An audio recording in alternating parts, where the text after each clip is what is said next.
Kan ke Pak Agus. Pak Agus, ini dari bagaimana pengawasan di tender Bakamla lebih jauh?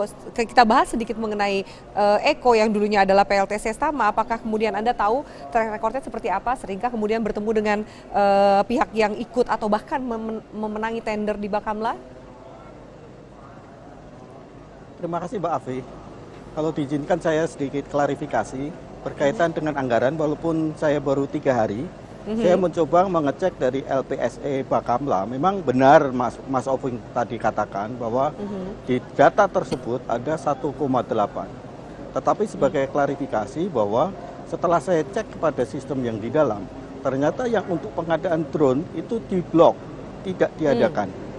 Kemudian ada pengurangan anggaran dari pemerintah sebesar 400 miliar. Sehingga yang tadinya satu komunikasi monitor satelit yang seperti Mas Febri sampaikan tadi, nilainya yang tadi Mas Afung di data LPSC itu 400, itu sebetulnya hanya 222. Total 3 kontrak itu adalah 400. Dan Kabakamla sudah menyampaikan kepada kami bahwa Kabakamla sangat prihatin dan sangat apresiasi dan mendukung kebijakan pemerintah dan KPK berkaitan dengan pemberantasan korupsi. Dan untuk itu Kabakamla menyampaikan dengan rendah hati bahwa Bakamla akan selalu terbuka. Silahkan KPK datang ke Bakamla, dan kebetulan ada beberapa ruangan pun saat ini sedang diperiksa. Oke, Pak Agus, kalau kita lihat Pak Agus, mohon maaf saya potong. Kalau kita lihat dari angka 7,5% komitmen fee yang disampaikan oleh KPK dari 200 miliar itu kurang lebih 15 miliar sendiri. Sejauh mana jaminan dari Bakamla sendiri bahwa hanya ada satu pihak atau satu tersangka yang akan ditetapkan oleh KPK dari Bakamla? Tidak ada pihak lain yang bermain atau mengetahui kong kali kong dari pengadaan proyek ini? Terima kasih Mbak Afi.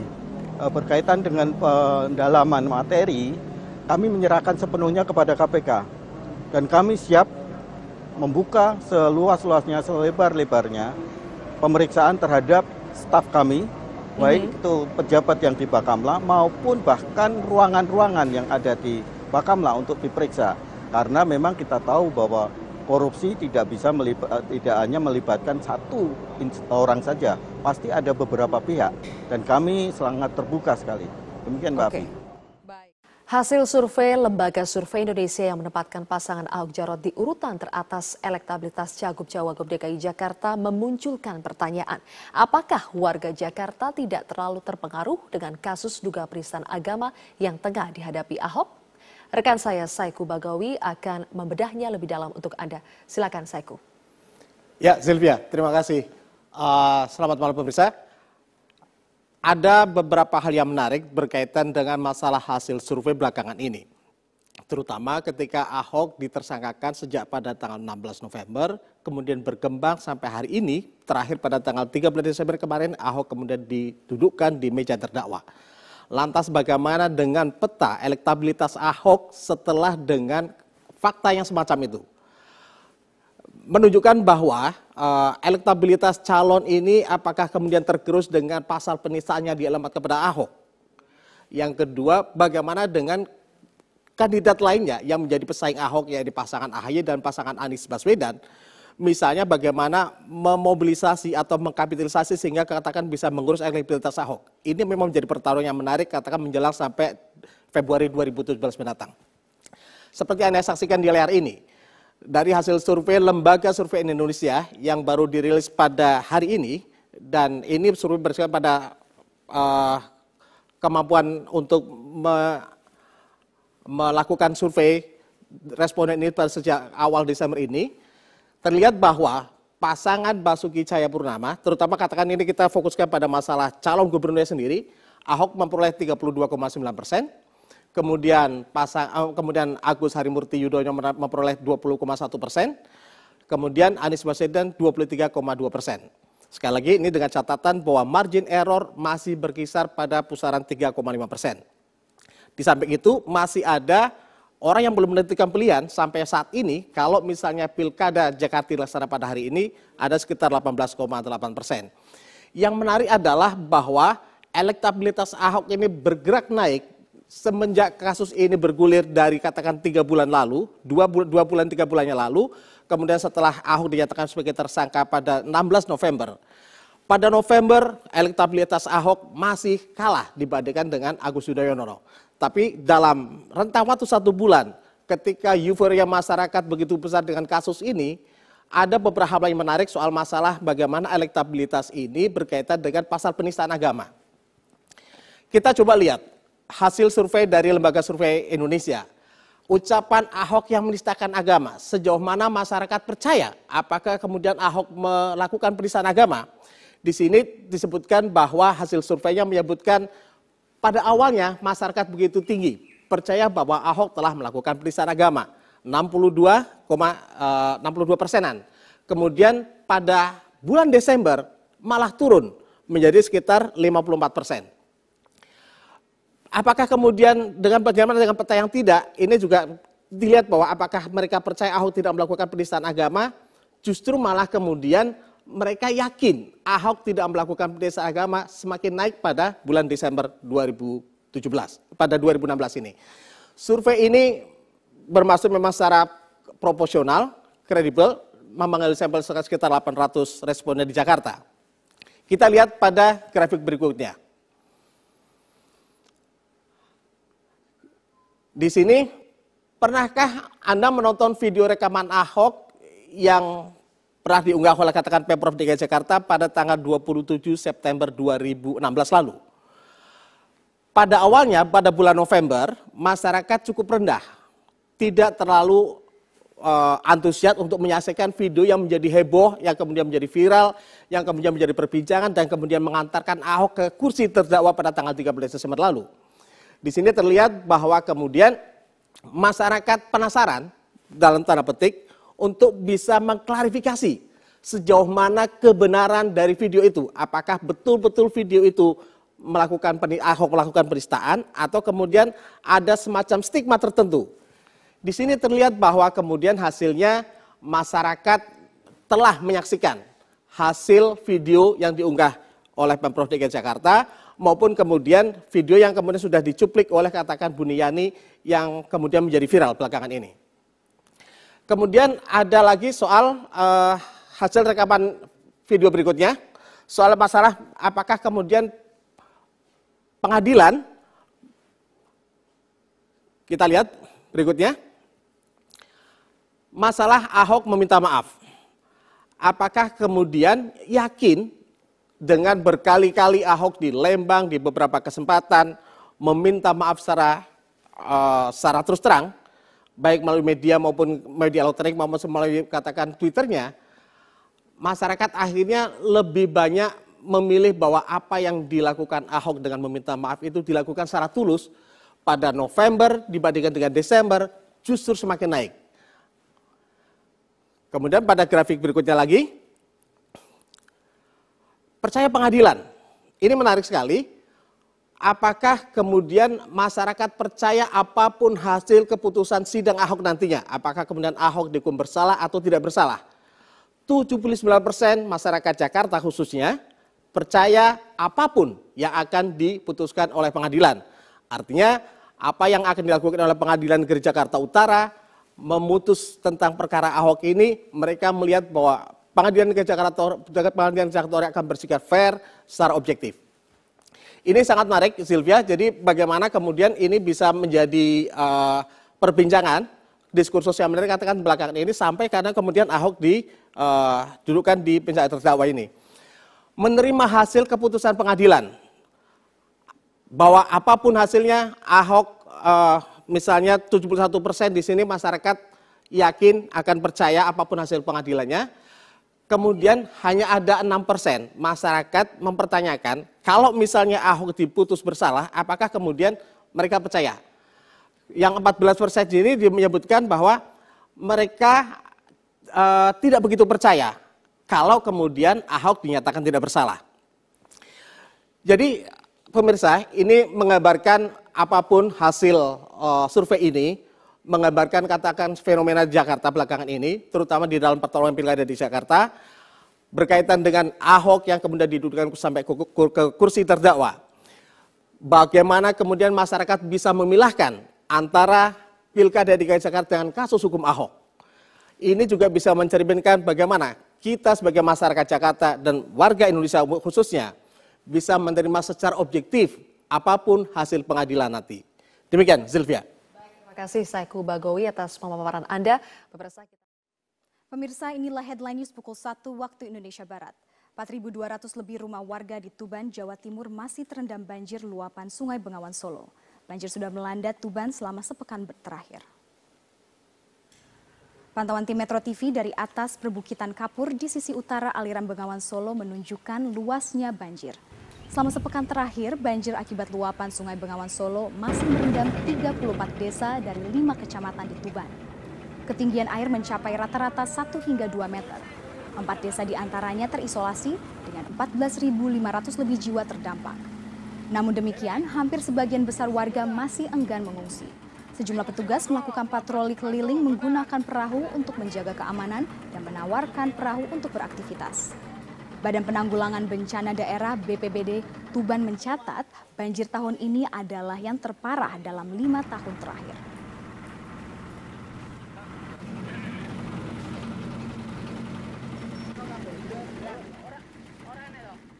Bismillahirrahmanirrahim. Assalamualaikum warahmatullahi wabarakatuh. Pertama-tama saya ingin menyampaikan terima kasih kepada seluruh jajaran pimpinan KPK yang telah menginformasikan mengenai kejadian operasi tangkap tangan terhadap salah satu staf di Direktorat Jenderal Pajak.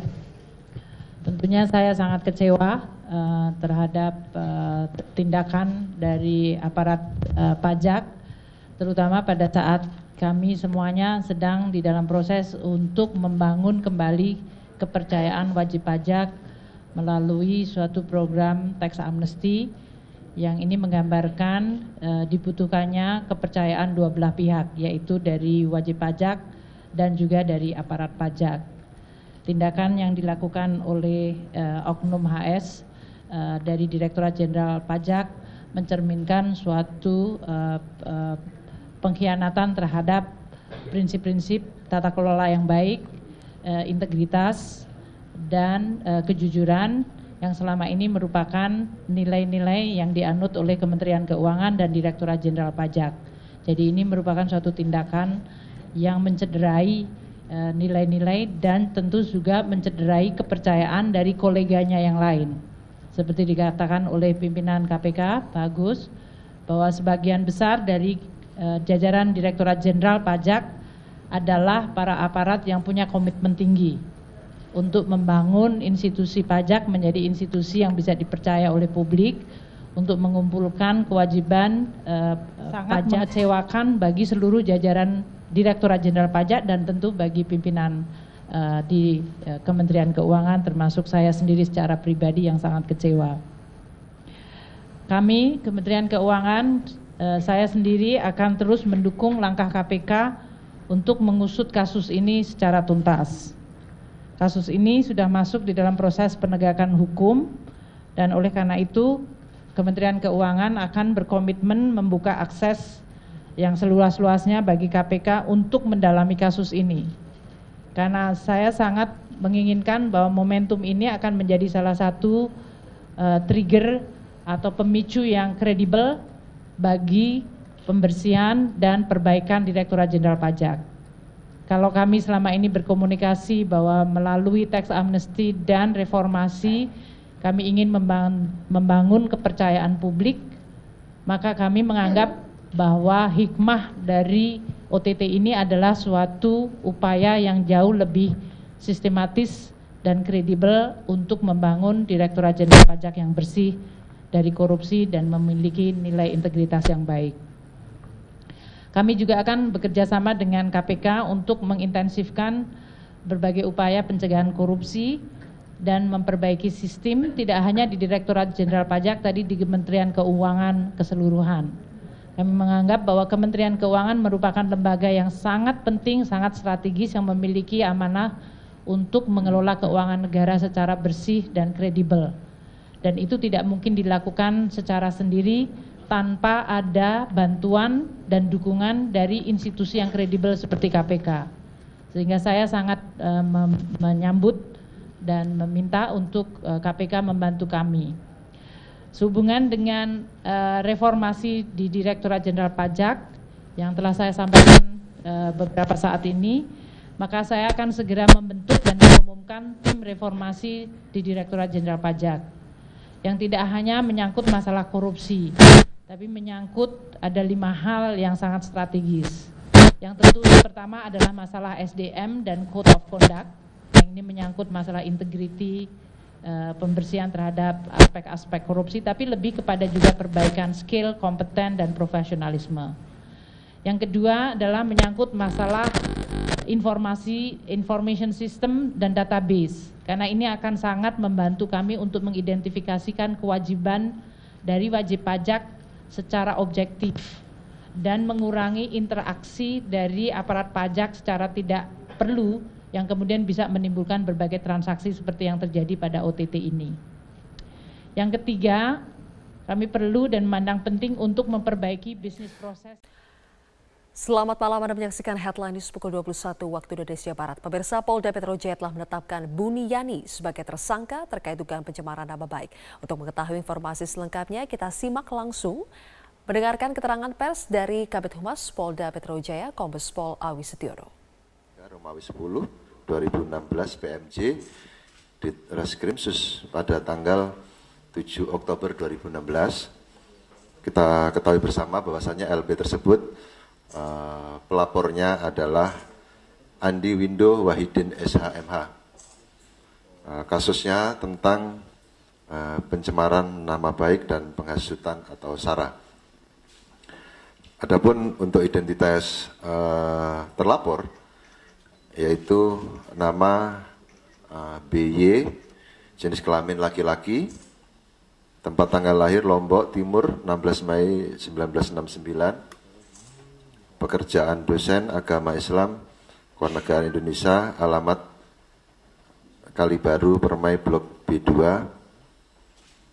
nomor 15, RT 002007, Kelurahan Kalibaru, Kecamatan Cilodong, Depok, Jawa Barat.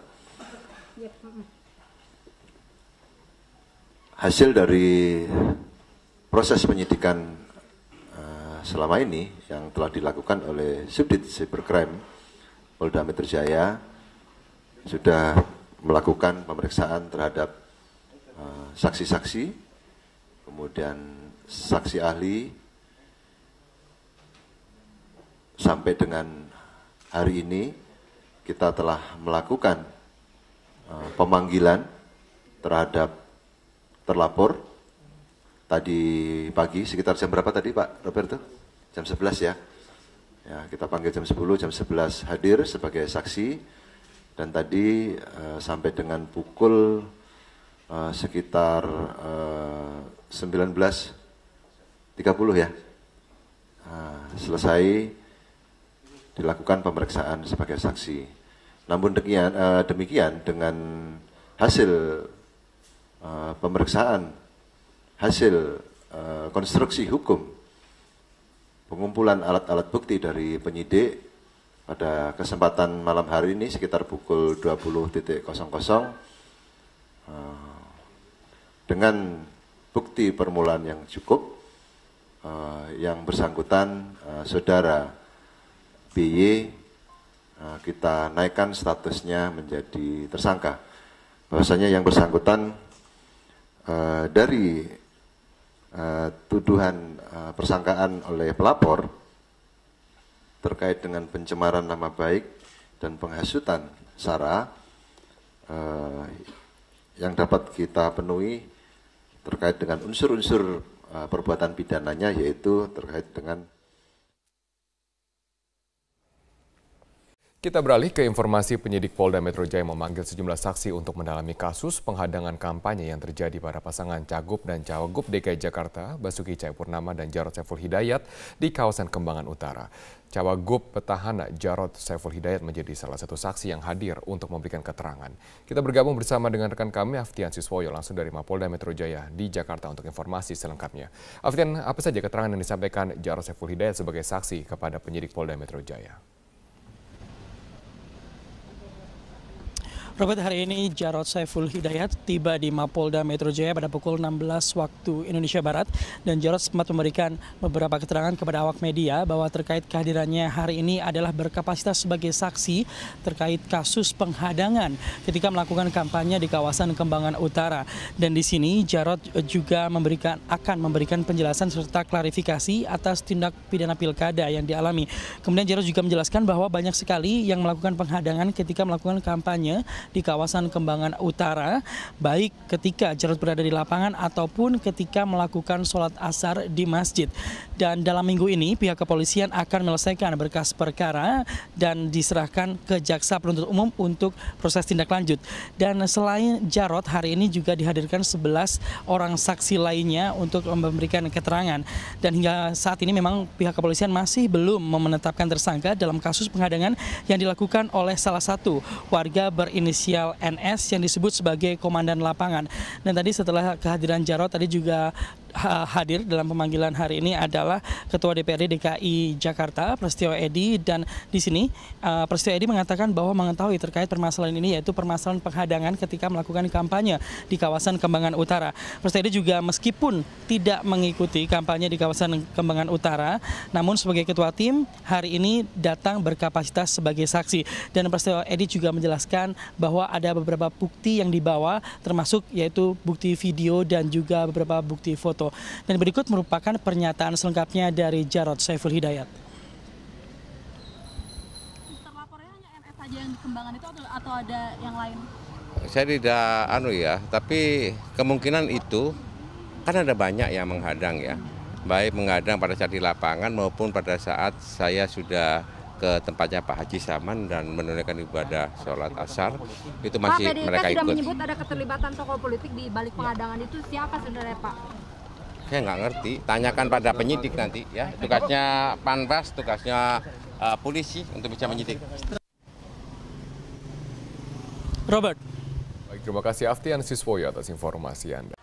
Calon Wakil Gubernur DKI Jakarta Jarod Saiful Hidayat mempertanyakan kinerja Badan Pengawas Pemilu atau Bawaslu yang seolah lamban memproses aksi-aksi penghadang kampanye.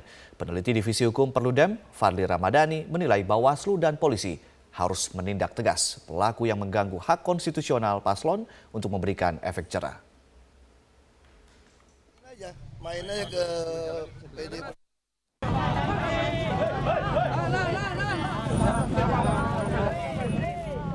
Kegiatan kampanye pasangan calon kepala daerah DKI Jakarta, Basuki Cahayapurnama dan Jarod Saiful Hidayat sempat berulang kali mendapatkan gangguan dari sekelompok massa.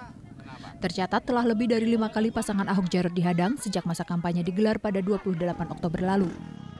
Calon Wakil Gubernur DKI Jakarta Jarod Saiful Hidayat sempat mempertanyakan kinerja Badan Pengawas Pemilu atau Bawaslu yang dianggap lamban memproses aksi-aksi penghadang yang diterima pasangan calon gubernur dan calon wakil gubernur nomor urut 2 ini. Tanyakan kepada Bawaslu. Makanya tadi Panwas kan ikut ya, Panwas ini ada belakang ya. Aku bilang, ya harusnya, aku kan pernah juga ditolak di sini. Pernah nggak ditolak? Pernah. Di Kalibaru. Kenapa nggak langsung diproses? Saksinya banyak, buktinya ada, orangnya kelihatan, ya nggak? Saya aja ngomong, bukan warga situ, dia warga RW 7, kami ketemu RW 1, ya nggak? Nah gitu dong. Ketua Badan Pengawas Pemilihan Umum atau Bawaslu DKI Jakarta, Mimah Susanti, membantah abai memproses laporan pelanggaran pemilu. Ia mengaku Bawaslu telah memproses seluruh laporan yang dilayangkan tim kampanye Ahok Jarot. Dari 4 laporan, hanya 1 yang memenuhi unsur pidana. Ada 1 laporan yang disampaikan oleh tim pasangan calon nomor urut 2 itu yang memenuhi unsur tindak pidana pemilu. Dan itu sudah kita tindak lanjuti atau kita rekomendasikan kepada pihak kepolisian. Jadi kewenangannya itu sudah ada kepada mereka, ya. Peneliti Divisi Hukum Perludem, Fadli Ramadhani, menilai penolakan kampanye paslon yang terjadi di DKI sudah masuk dalam pelanggaran serius. Karena itu, ia meminta Bawaslu dan polisi segera bertindak. Penolakan ini atau bukan penolakan sebetulnya, tapi mengganggu tahapan kampanye ini mesti ditindak secara hukum. Nah, makanya pembelajaran penindakan secara hukum itu nanti akan memberikan efek jerah kepada orang yang akan melakukan atau orang yang masih melakukan. Nah, makanya menurut saya ini tidak bisa dibiarkan. Kalau ini dibiarkan dan tidak ditindak secara tegas, ini bisa menjadi presiden bagi daerah lain yang melangsungkan pilkada di 100 daerah yang lain. Kegiatan kampanye adalah hak setiap pasangan calon kepala daerah yang dilindungi oleh undang-undang. Jika hal ini dibiarkan, dikhawatirkan tidak hanya akan menjadi presiden buruk bagi pelaksanaan demokrasi, tetapi juga penegakan hukum di Indonesia. Apalagi ada ancaman pidana bagi para pelaku. Tim Liputan Metro TV. Banyak cara dilakukan warga untuk mendukung pasangan calon gubernur DKI Jakarta dalam memenangkan Pilkada DKI 2017 mendatang. Ya, salah satunya dengan penggalangan dana kampanye rakyat yang digagas oleh kaum ibu-ibu sebagai simpatisan pasangan nomor urut 2 Ahok Jarot. Dalam rangka mendukung pasangan petahana Ahok Jarot, kelompok ibu-ibu arisan di RW 12 Pejagalan Penjaringan Jakarta Utara menggalang dana kampanye rakyat. Meski sederhana, sejumlah ibu mengaku sukarela menyumbangkan uang mereka terhadap perjuangan Ahok Jarot. Komunitas ibu-ibu arisan merasa bahwa pasangan Ahok Jarot telah memberikan bukti dalam pembangunan ibu kota Jakarta, termasuk diantaranya sejumlah program kerja yang telah dirasakan kaum perempuan. Nah, memang kita mengumpulkan dana ini itu nanti untuk dari kita untuk kita juga tergerak, ibu-ibu kita tergerak karena sumbangan itu karena kita merasa menginginkan punya pemimpin yang jujur dan anti korupsi. Karena bapak-bapak itu yang telah memberikan kita ke anak-anak kita sekolah dan kita lingkungan juga bersih semuanya. Adanya inisiatif warga dalam penggalangan dana kampanye rakyat disambut baik oleh tim relawan kampanye rakyat Ahok Jarot. Tim relawan mengaku terharu atas kepedulian warga untuk mendukung perjuangan pasangan Ahok Jarot. Oke, jadi dari ibu-ibu arisan di sini mereka biasa sebulan sekali memang melakukan arisan, dan pada arisan di bulan ini mereka mengundang kita dari tim penggalangan dana untuk bersama-sama melakukan kampanye rakyat untuk mendukung Basuki Jarot sebagai pasangan calon gubernur dan wakil gubernur. Jadi ibu-ibu yang arisan tadi agak bingung mau ikut berpartisipasi dalam kampanye rakyat, tapi caranya gimana? Jadi kemarin perwakilan ibu RT-nya datang ke Rumah Lembang. Para ibu berharap agar hasil dana yang dikumpulkan bisa digunakan sebaik-baiknya untuk pemenangan pasangan Ahok Jarot pada Pilkada DKI 2017 mendatang. Dari Jakarta, Muhammad Rian, Metro TV. Nisha, bagaimana keberlangsungan acara di sana? Marvin, saat ini digelar acara Parade Bhinneka Tunggal Ika di kawasan Patung Kuda, Monas, Jakarta Pusat, dan saat ini ratusan warga masyarakat berkumpul di sini. Saat ini sedang digelar berdoa dari lintas agama, dari umat lintas agama. Mereka ini berdoa untuk kelancaran acara Parade Bhinneka Tunggal Ika dan juga untuk kebinekaan di Indonesia yang kemarin sempat terpecah. Tadi kami sempat berbincang dengan beberapa warga yang ada di sini. Mereka mengikuti acara ini dengan tujuan agar bisa menjadi bagian dari untuk merawat kebinekaan di sini. Dan menariknya juga nanti mereka akan berjalan titiknya dari sini, dari kawasan Patung Kuda untuk menuju ke kawasan Bundaran Hotel Indonesia. Dan nanti di sepanjang perjalanan menuju ke Bundaran Hotel Indonesia mereka akan menampilkan pertunjukan, berbagai pertunjukan dari atau yang ada di Indonesia seperti ada Reok Ponorogo, kemudian ada ondel-ondel, ada debus, dan juga ada barongsai. Dan yang menarik juga mereka ada di sini adalah diminta oleh penggagas acara ini untuk menggunakan pakaian adat dari seluruh Indonesia. Dan bagi mereka yang tidak memakai pakaian adat bisa menggunakan kaos bernuansa merah putih. Dan selain itu nantinya juga mereka berada di sini untuk bersama-sama, atau pesan yang ingin disampaikan adalah untuk memberitahu masyarakat bahwa perbedaan ataupun keberagaman yang ada di Indonesia inilah yang menyebabkan Indonesia menjadi kaya, Indonesia menjadi satu. Dan berikut adalah pernyataan selengkapnya dari penggagas Parade Bhinneka Tunggal Ika. Kita ingin merayakan kembali yang namanya kebinekaan di negeri ini. Kita ingat bahwa konstitusi kita itu adalah Pancasila, Undang-Undang Dasar 45, yang di dalamnya itu sangat menempatkan kebinekaan, keberagaman bangsa ini sebagai salah satu faktor pemersatu bangsa ini gitu. Dengan format yang sangat cair, bikin happy, semua bisa terlibat. kita akan melihat bagaimana beragamnya kebudayaan, tradisi, agama negeri ini gitu. Ya Marvin, dan sesaat lagi ratusan peserta Parade Bhinneka Tunggal Ika ini akan berjalan menuju ke Bundaran Hotel Indonesia, dan nanti kita akan bertemu lagi di Bundaran Hotel Indonesia untuk menyaksikan seperti apa perjalanan mereka dari Patung Kuda Monas Jakarta Pusat. Sementara demikian Marvin, kembalikan dari studio. Selamat siang pemirsa, inilah Headline News pukul 14 waktu Indonesia Barat. 15 nelayan dinyatakan hilang akibat kapal berbendera Thailand dan kapal nelayan tabrakan di perairan Tuban, Jawa Timur. Berdasarkan informasi petugas Pelabuhan Brondong Lamongan, tabrakan terjadi pada pukul 4 dini hari tadi saat kapal berbendera Thailand KM Tyson sempat membawa tapioka dari Thailand tujuan Surabaya bertabrakan dengan KM Mulia Sejati. Dan untuk mengetahui bagaimana upaya pencarian 15 nelayan yang hilang, saat ini kita sudah terhubung dengan Pak Misngadi, Syah Bandar Pelabuhan Brondong, Lamongan, Jawa Timur. Selamat siang, Pak. Selamat siang. Ya, bagaimanakah upaya atau bagaimanakah kronologis peristiwa ini, Pak? Siap. Kronologi kejadian ini tadi pagi sekitar pukul 4 pagi.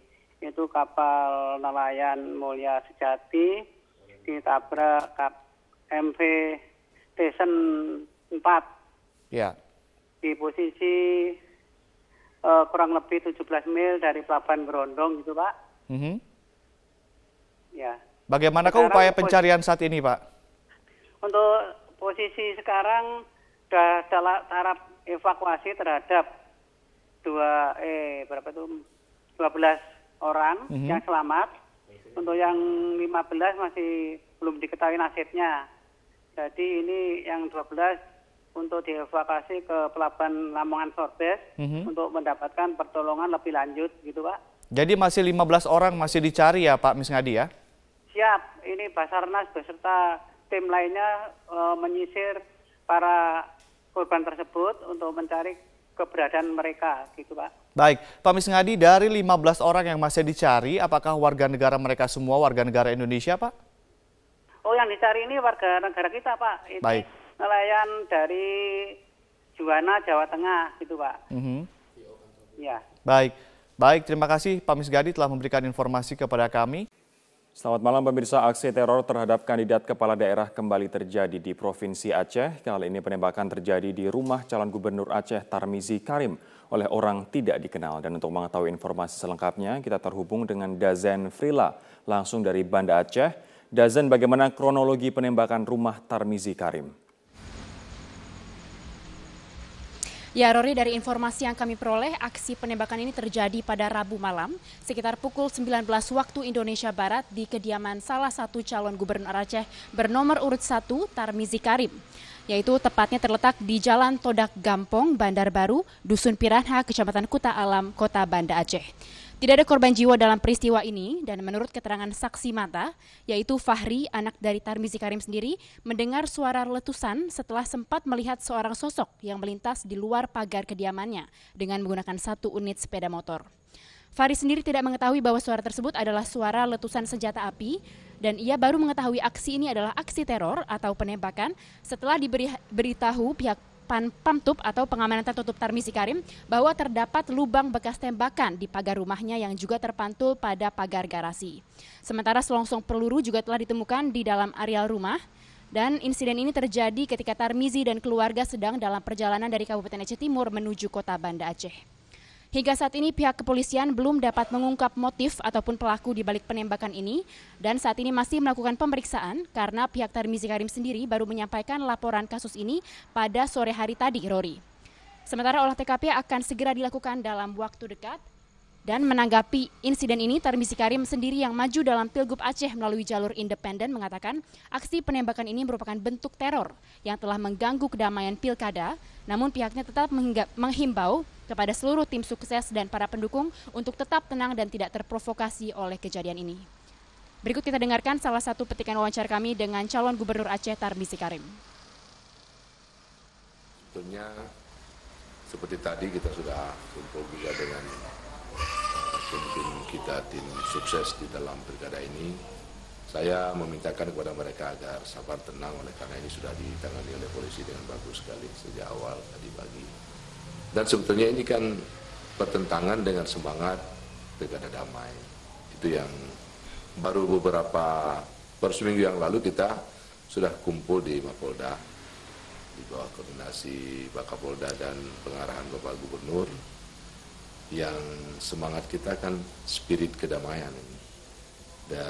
Tapi kalau ada kejadian-kejadian seperti ini, maka itu akan bertolak belakang sekali dengan semangat pilkada yang damai, aman, sejahtera. Untuk sementara demikian yang dapat kami sampaikan dari Banda Aceh. Kembali ke Anda, Rory, di studio. Pemirsa, kita bergabung dengan Stella Nau dari Istana Merdeka. Stella,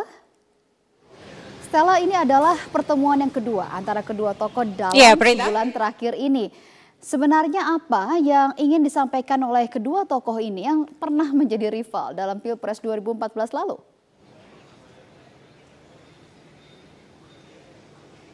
Menarik sekali satu hal yang disampaikan oleh Presiden Joko Widodo dan Ketua Umum Gerindra Prabowo tadi saat bertemu santai ya, mereka ngobrol di depan Istana Merdeka.